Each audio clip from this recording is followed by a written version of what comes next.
Estados Unidos demonstra otimismo em um possível cessar-fogo após reuniões com líderes de Egito, Catar e Israel. Será que de fato vai rolar? Já adianto que para mim não, porque a gente tem notícias importantes sobre ameaças do Hezbollah contra Israel. A gente tem Israel garantindo que a guerra contra o Irã é inevitável e o Trump, talvez futuro presidente dos Estados Unidos, considerando que o Irã não pode ter armas nucleares e ameaçando o país. Enquanto isso, o Lula dá declarações polêmicas, falando sobre o possível reconhecimento do Nicolás Maduro enquanto presidente ou não, quais são as medidas para que isso de fato aconteça, e falando que a Venezuela não é exatamente uma ditadura. Por que será que ele falou isso? Nicolás Maduro alega que a proposta que o Brasil e que a Colômbia fizeram de uma nova eleição não vai acontecer, critica inclusive a postura do Brasil e a postura da Colômbia, dando exemplos internos, e garante também que não vai aceitar nenhum tipo de intervencionismo estrangeiro nas eleições da Venezuela. Enquanto isso, a gente tem na Rússia um agravamento da situação depois da incursão ucraniana em Kursk. A Rússia garante que teve intervencionismo da OTAN, intervencionismo do Ocidente, e por isso o mundo está à beira de uma terceira guerra mundial. Será que de fato, pessoal, a Rússia vai responder à cessão de armas, equipamentos e informações do Ocidente? Se vocês querem entender um pouco mais sobre esses assuntos, e muito mais também sobre geografia, geopolítica, atualidades, política, polêmicas, enfim, tudo para você se manter sempre bem atualizado, já se inscreve no canal, deixa seu like, compartilha esse vídeo, que eu, professor Ricardo, conto muito com a sua ajuda. Belezinha? Para quem não me segue no Instagram, @prof_Ricardo Marcílio, e bora lá pro vídeo, pessoal, que tem um assunto bem importante para a gente discutir. Primeiro assunto que se faz necessário está acerca de uma reunião que a gente teve estabelecido entre Estados Unidos, Egito, Catar e Israel, para tratar do cessar-fogo na faixa de Gaza. Lembrando que o Hamas ele também foi convidado, mas convenhamos que a situação não está muito boa entre Hamas e Israel, principalmente depois que Israel fez algumas incursões na faixa de Gaza, como, por exemplo, ataque ao centro hospitalar, a visita do Ben-Gvir, por exemplo, à esplanada das mesquitas em Jerusalém Oriental, e também a morte, tanto do Ismail Haniyeh, como algumas outras lideranças, não só do Hamas, mas também do Hezbollah. Mas o Hamas falou assim, discute aí, depois eu quero ouvir, exatamente o que foi discutido, para saber exatamente se eu aceito ou não a proposta de cessar-fogo. Segundo o que foi deliberado por Estados Unidos, Catar e Egito, que são os países que mediaram a situação, foi um acordo, segundo eles, que resolve todas as lacunas e é uma proposta de fato consistente. Só que ao mesmo tempo, a gente teve a marca, recentemente aí, de 40 mil mortos na Palestina. Ou seja, é uma situação que é um pouco urgente e levando em consideração, de novo, que eu não acho que os Estados Unidos estejam tentando mediar a situação porque pense muito no sofrimento do povo palestino e coisa que o valha, mas sim porque interfere muito na paz do Oriente Médio. Estamos às vésperas do processo eleitoral, com a Kamala Harris aumentando sua popularidade nos últimos anos, nos últimos meses, pelo menos segundo as pesquisas eleitorais, e uma possível instabilidade no Oriente Médio, que geraria repercussões, possíveis ataques contra a comunidade islâmica poderia gerar repercussões negativas, inclusive no eleitorado islâmico dos Estados Unidos, que majoritariamente vota no governo democrata. Segundo o que foi proposto, a gente tem um cessar-fogo que vai ser estabelecido permanentemente por parte de Israel contra a faixa de Gaza, mas em troca o Hamas promete não realizar novos ataques e liberar os pouco mais de 100 reféns que ainda tem sobre os seus domínios. A grande questão é que o Hamas falou que alguns pontos, sem deixar claro exatamente quais pontos são esses, foram modificados em relação à proposta que os Estados Unidos tinha falado inicialmente. Penso eu, isso não foi deliberado, Tô especulando aqui com vocês, que é principalmente em relação ao futuro da faixa de Gaza. Por quê? Uma coisa é a gente falar que vai ter o cessar-fogo imediato, ou seja, fim dos ataques de Israel. Outra coisa é a gente falar que vai ter a desocupação das tropas israelenses da faixa de Gaza. É nítido que Israel já estabeleceu, pelo Ben-Gvir, pelo Smotrich, ou até por figuras menos radicais, como, por exemplo, o próprio Benjamin Netanyahu, que não se assemelha a esses dois ministros, claro. Ele deixou bem claro que o futuro da faixa de Gaza é com o domínio militar de Israel. E talvez, um governo civil com alguns palestinos, desde que não sejam filiados ao Hamas, à Jihad Islâmica, com alguns outros países árabes, um pouco mais simpáticos à causa israelense, como possivelmente Emirados Árabes Unidos e até Arábia Saudita. O Hamas não aceita isso. O Hamas fala de uma independência da faixa de Gaza para a futura criação do Estado palestino. Só que o próprio Israel já votou recentemente no parlamento local que eles são contrários à proposta da criação do Estado palestino porque colocaria em risco a existência do Estado de Israel. Então, por isso que eu falo, adiantando para vocês, enquanto esse ponto de como vai ficar a administração de Gaza não for resolvido, penso que vai ser muito difícil o estabelecimento de um cessar-fogo definitivo. Além disso, outras coisas aconteceram, meio que assim, né, não diretamente envolvendo a questão de um possível cessar-fogo, mas coisas tangenciais. Por exemplo, o Hezbollah, que é aquele grupo do sul do Líbano, altamente contrário a Israel, grande parceiro do Irã, faz parte do autodenominado Eixo da Resistência, soltou um vídeo hoje de pouco mais de 4 minutos em que eles ameaçam Israel, mostrando lançadores de mísseis nos seus túneis subterrâneos. Inclusive, no vídeo, a gente tem uma voz e um tom até meio ameaçador, falando declaradamente ali, tá? A nossa resistência está equipada e preparada. As coordenadas dos nossos alvos estão em nossas mãos e os mísseis estão posicionados, prontos e focados para atacar Israel. Ou seja, o Hezbollah está deixando bem claro que eles estão se preparando para atacar o Estado dos judeus, para atacar o Estado de Israel. Não acho, né, que isso contribua para um possível cessar-fogo. Se bem que o Irã, que é a grande liderança do Eixo da Resistência, já deixou bem claro também que um possível cessar-fogo é uma coisa, que seria a desocupação dos sionistas, como eles falam, né, da terra que seria dos palestinos. Outra coisa é a resposta que vai ser feita à morte do Ismail Haniyeh, que é a liderança do Hamas, que foi morta em solo iraniano. Então são dois problemas distintos. Mas a gente teve, por exemplo, alguns membros de Israel colocando que a guerra com o Irã ela é inevitável, inclusive deixando bem claro que o Ocidente como um todo vai ajudar nessa retaliação contra o Irã. Professor, como assim? Tá? Israel tem como principal parceiro mundial os Estados Unidos. Israel é uma enorme potência militar, com certeza os mais poderosos do Oriente Médio, mas precisa contar com alguns equipamentos, venda ali de armas, inclusive, né, dos americanos. Israel deixou bem claro que conta com o apoio dos Estados Unidos para minar, para atacar os pontos militares nucleares do Irã. Segundo Israel, se tiver apoio dos Estados Unidos, os ataques contra o Irã, eles podem ser rápidos e a guerra vai acabar em, no máximo, meio-dia, ou seja, questão de 12 horas. Mas que precisa do apoio dos Estados Unidos. Ou seja, alguns membros israelenses, eles defendem até a retórica de um ataque preventivo. Vale mais a pena a gente atacar o Irã antes que eles nos ataquem. Porque assim, o Irã, ele já vem ameaçando fazer um ataque. A gente teve palavras dos iranianos, considerando que vai ser um ataque diferente do que aconteceu há poucos meses ali atrás, quando teve cerca de 300 foguetes, mísseis, drones, disparados contra o Estado de Israel, e que tende a ser parecido com o ataque que foi feito pelos israelenses, utilizando inteligência. Eu tendo a entender por essa declaração que o Irã não vai lançar mísseis e foguetes contra todo Israel, mas sim que vai fazer ataques um pouco mais específicos contra possíveis lideranças israelenses ou contra pontos estratégicos. Sabe o que é isso também? Essa demora bastante. Olha, a gente vai atacar, se prepara, vai ter um ataque. É quase uma guerra psicológica, porque Israel tem que ficar em estado de atenção. Talvez se você morasse, por exemplo, em algum local de Israel, você não se sentiria totalmente seguro em sair às ruas, em lugares públicos, próximos de bases militares. Então também é quase uma guerra psicológica, vamos assim. E do outro lado, Israel Katz, que é o chanceler de Israel, também deixou bem claro que ele entrou em contato com os Estados Unidos, com a chancelaria do Reino Unido e com a chancelaria da França, prometendo uma defesa conjunta, falando que o Irã está proibido de atacar Israel, porque senão uma coalizão dos principais líderes ocidentais também vai atacar o Irã. O Trump, que não é presidente dos Estados Unidos, claro, mas é uma figura política importante e talvez possível futuro presidente do país, também deixou bem claro que ele não vê com bons olhos o comportamento do Irã e que, inclusive, quando ele era presidente, ele foi o responsável por romper o acordo com o Irã. para quem não sabe o que eu estou falando, né? Em 2015, o Irã já era acusado de enriquecer urânio acima do permitido, está desenvolvendo ali possivelmente as suas próprias armas nucleares, e fechou um acordo com Obama, com os Estados Unidos, mediado por outros players da geopolítica internacional. Esse acordo previa que os Estados Unidos findariam as sanções contra o Irã, pelo menos parte delas, e o Irã permitiria vistorias da Agência Internacional de Energia Atômica, da IEA. Esse acordo ele valeu até 2018, quando Trump considerou que ele era muito benéfico para os iranianos e que os iranianos, mesmo fazendo parte do acordo, estavam enriquecendo urânio acima do permitido.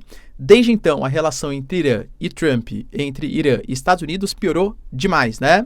O Biden até tentou, no comecinho do governo, fazer uma reaproximação, mas enfim, acabou não rolando muito não. Pois bem, pessoal, o Trump falou que ele pretende ser amigável agora com os iranianos, mas partindo da premissa que não vai deixar o Irã desenvolver as suas próprias armas nucleares. A questão é que o Irã alega que ele não tem armas nucleares, mas pelos dados que a gente tem hoje da própria Agência Internacional de Energia Atômica, que é um órgão filiado à ONU, o Irã teria sim capacidade para desenvolver esse tipo de equipamento. A gente teve também, pessoal, uma entrevista importante que o Lula deu para uma repórter, inclusive, tá? É super relevante, falando sobre a relação entre Brasil e Venezuela. Primeiro ponto que chama atenção está ligado à declaração polêmica que ele deu quando a repórter perguntou, poxa, mas será que a Venezuela é uma ditadura? Ele dá aquela sabonetada, não sei, não, mas fala pra mim, a Venezuela é uma ditadura? No final você fala, não é exatamente uma ditadura. A Venezuela possui um viés autoritário e é um regime muito desagradável, mas eu não classifico como ditaduras que existem por aí. Vamos lá, pessoal. Essa declaração é um pouco polêmica, no mínimo, vamos colocar por quê. Uma ditadura, ela se estabelece quando você não tem exatamente um governo democrático, né? Democracia, uma representação do povo, um governo eleito pelo povo. Ainda mais uma democracia, claro, representativa, porque não dá para ser uma democracia direta num país aí com milhões de habitantes. Pois bem, pessoal, só que uma democracia não pressupõe somente a realização de eleições, mas também a independência entre os poderes. O que a gente percebe hoje é que grande parte das instituições venezuelanas, seja a Suprema Corte, com grande parte indicados pelo regime bolivariano, seja a Assembleia Nacional, que tem mais de 90%, mais de 95% de congressistas pró-Nicolás Maduro, pró-regime bolivariano, e as próprias instituições como o Exército, o CNE, por exemplo, né, o Conselho Nacional Eleitoral da Venezuela, eles estão cooptados pelo Nicolás Maduro. Enquanto alguns poucos membros de oposição, inclusive com leis que vão ser criadas no futuro próximo, como a lei antifascista, enfim, né, que vai ser criada pela Venezuela, e a própria lei que foi criada, por exemplo, contrária às ONGs, que fala de um registro, saber exatamente quem está afinando a organização, isso dá a entender, além de fechamento de mídias de oposição, que há, de fato, uma supressão da liberdade de expressão e até mesmo da liberdade política de membros da oposição. Cara, falta de dependência dos poderes, falta de liberdade de expressão, instituições cooptadas, dá um indício de ser uma ditadura, né? Na minha concepção, o que o Lula está fazendo é abrindo mão de maneira lenta e gradual, vamos colocar assim, da parceria com a Venezuela, coisa parecida com o que foi feito com a Nicarágua. A Nicarágua de Daniel Ortega, também o Daniel Ortega tinha relações mais próximas com Lula nos anos 2000, apesar de ser um governo mais radical. Foi passando o tempo, o Lula, não devemos fazer sanções contra a Nicarágua, porque ele quer se estabelecer com uma liderança dos BRICS, uma liderança dos países emergentes, uma liderança da América Latina. Então ele vai tentando segurar os pontos até o último momento, dando uma certa sabonetada em algumas declarações, mas acho que no fundo do coração dele ele sabe, né, que não é só um regime desagradável, e sim um regime autoritário, é uma ditadura. Mas ele falou também, pessoal, da Venezuela, sendo um país interessante porque possui extensas fronteiras e já teve uma relação comercial com 5 bilhões de dólares de superávit. Ele falando isso, ele dá a entender que, olha, eu não quero falar, na minha concepção, tá? Eu não quero falar muito mal, por quê? Porque a Venezuela tem fronteira com o Brasil, a Venezuela é um país com a maior reserva de petróleo do mundo, a Venezuela faz parte do Mercosul, embora esteja suspensa, porque não respeita a democracia e os direitos humanos, e a gente mantém relações comerciais com eles. Não queria romper as relações diplomáticas. Ele falou, por exemplo, que ele discorda da nota do PT, lembrando que o PT, que o partido, né, do Lula, ele deu uma nota reconhecendo as eleições o Nicolás Maduro como vitorioso. Ele fala que não, que ele discorda, que enquanto não apresentar as atas eleitorais, ele não reconhece o Maduro enquanto presidente, e falou também que se os dois falam que ganharam as eleições, Edmundo Gonzalez e Nicolás Maduro, ele só quer a divulgação das atas, para saber exatamente se o Brasil vai reconhecer ou não. E inclusive falou que o reconhecimento da Venezuela por parte da comunidade internacional depende muito mais da Venezuela do que dos outros países. O que ele deu a entender é que o problema da Venezuela vai ser resolvido pelos venezuelanos. Só que as consequências disso vai ser resolvido por cada um dos países. Ou seja, Venezuela, você vai apresentar as atas? Então beleza, a gente vai contabilizar, aceitar ou não reconhecer você enquanto presidente. Venezuela, você não vai divulgar as atas? Eu não posso fazer nada. Mas em compensação, como você não divulga as atas, não reconhecerei o Nicolás Maduro enquanto presidente do país. Foi isso que deu a entender, pelo menos na minha interpretação da entrevista do Lula. E aí, pessoal, você acha que foi uma declaração infeliz? Deixa aí nos comentários. E o Nicolás Maduro respondeu, né, de fato, não só à entrevista brasileira, mas também ao posicionamento de Colômbia e de outros players da geopolítica. O Nicolás Maduro, por exemplo, ele aprovou junto ao Congresso uma lei contra as ONGs que eu falei para vocês. Grande parte das informações que a gente tem de número de prisões, de número de opositores políticos que foram perseguidos, vem por parte dessas ONGs. E o governo bolivariano considera que essas ONGs estão sendo financiadas por agentes estrangeiros. Então aprovou-se uma lei para trazer uma certa transparência e um registro de quem é o financiamento de cada uma das ONGs. Na teoria, eu, Ricardo Marcílio, não acho que é um grande problema. Acho que quanto mais transparência em relação às informações, se há financiamento estrangeiro, galera, sensacional, tá? É bom para você saber quem está produzindo aquele conteúdo, enfim, se há algum tipo de interesse por trás por meio de financiamento. O problema é a maneira como isso vai ser utilizado muito possivelmente. Não acho que esse seja um viés tão republicano assim do governo Maduro. Na minha concepção, esse registro e saber exatamente quem é o financiamento é para saber quem deve ser perseguido, quem deve ser calado, para saber exatamente qual que é o tipo de recurso financeiro, se tem dinheiro, se não tem, para possivelmente fazer algumas perseguições. As ONGs estão muito preocupadas com essa nova lei aprovada. A gente teve, por exemplo, o Nicolás Maduro, isso a Maria Corina Machado também, tá? Alegando que esse papo de novas eleições, isso não vai rolar. Inclusive, tá? Eu tinha falado para vocês que o Biden, os Estados Unidos, tinha concordado com a postura brasileira. Porque foi isso exatamente que ele falou. Uma repórter perguntou, né? O Biden, e aí, você concorda com a proposta de novas eleições na Venezuela? Ele falou, sim, concordo. Aí a Casa Branca divulgou que, na verdade, o Biden ele se confundiu na declaração. Muito possivelmente, né? Viram que o Biden falou alguma coisa que não concordava com a diplomacia norte-americana. E, no final das contas, os Estados Unidos considerou que ele quer que reconheça a vontade do povo venezuelano, dando a entender que ele reconhece as atas que foram divulgadas pela oposição como as fidedignas, como as reais, e por isso o Edmundo González deve ser reconhecido como presidente oficial da Venezuela. O Nicolás Maduro, pessoal, deixou bem claro que essa ideia de novas eleições é uma ideia intervencionista e que os Estados Unidos querem ser uma autoridade eleitoral no país.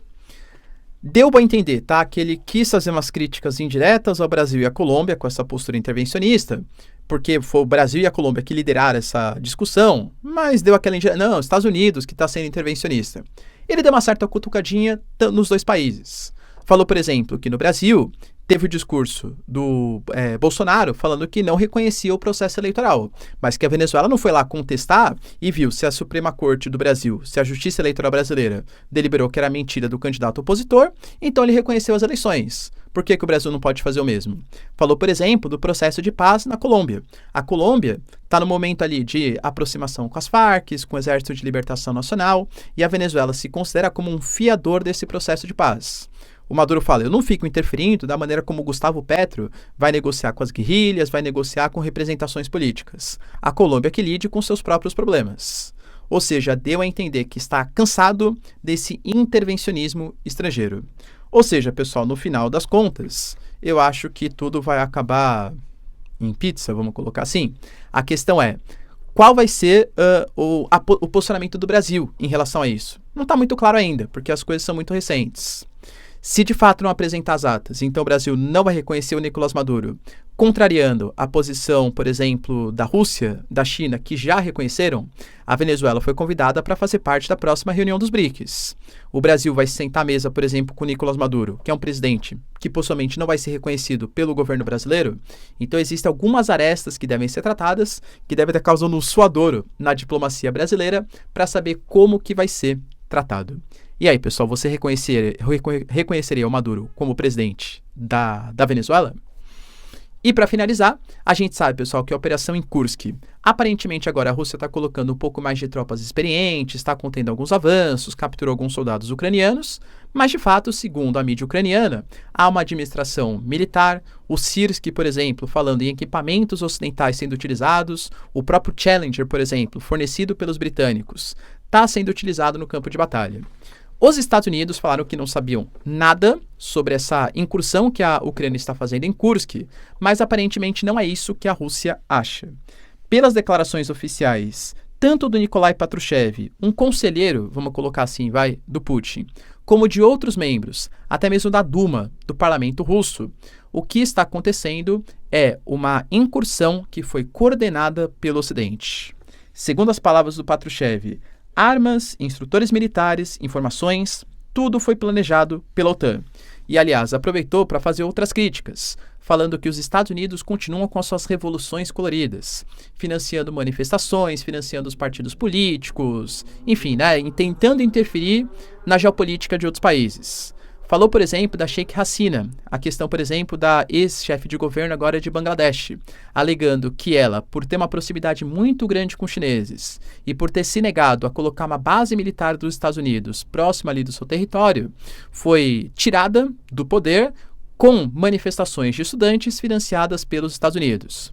Falou dos protestos, por exemplo, da Sérvia e se atentou para fazer com que outros países também não sejam feitos de fantoches pelos Estados Unidos. A gente teve, pessoal, o parlamentar da Rússia colocando que, de fato, a gente tem equipamentos sendo utilizados, toda a inteligência, e que isso deixa o mundo à beira de uma terceira guerra mundial. A Rússia já ameaçou, inclusive, publicamente, o Putin falando sobre isso, que se ficar provado que os Estados Unidos tiveram participação e forneceram armas para a incursão em Kursk, que é um território russo, as consequências vão ser graves para os Estados Unidos. Na minha concepção, é muito mais retórica do que exatamente prática. Porque, galera, convenhamos, a Rússia ameaçava qualquer participação vai ter consequência grave. Aí o Ocidente foi lá e começou a financiar a Ucrânia. Ah, não, mas se fornecer equipamentos mísseis, aí vai ter consequências graves. Aí forneceu. Ah, não, mas se vier, por exemplo, algum tipo de inteligência, aí vai ter... Percebe? O Ocidente vai sempre esticando a corda e a Rússia não dá uma resposta à altura. Ainda bem, Não quero guerra, por favor, Mas não dá uma resposta à altura. Então não acho, que esse tipo de medida tem alguma consequência. E a gente teve hoje o Lukashenko, de Belarus, um grande aliado do Putin, considerando que a Ucrânia poderia estar cogitando também fazer incursões no território de Belarus. Por isso, ele pediu para que tenha uma espécie de negociação de paz. Que, aliás, é o que o Zelensky fala. O Zelensky fala que essa incursão que ele está fazendo em Kursk não tem o objetivo de domínio territorial. O que ele quer é conseguir uma paz justa com a Rússia, devolva o território que eu devolvo o seu, e também conseguir realizar a troca de prisioneiros. Será, pessoal, que essa incursão aproxima o mundo de uma paz entre Rússia e Ucrânia? E será que, de fato, a Rússia vai responder ao Ocidente, assim como foi prometido pelo Putin e agora por parlamentares russos? Eu, particularmente, acho que não.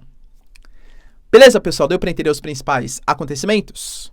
Se vocês curtiram o vídeo, então, já deixa seu like, se inscreve no canal. Tamo junto, beijos, abraços e tchau, tchau.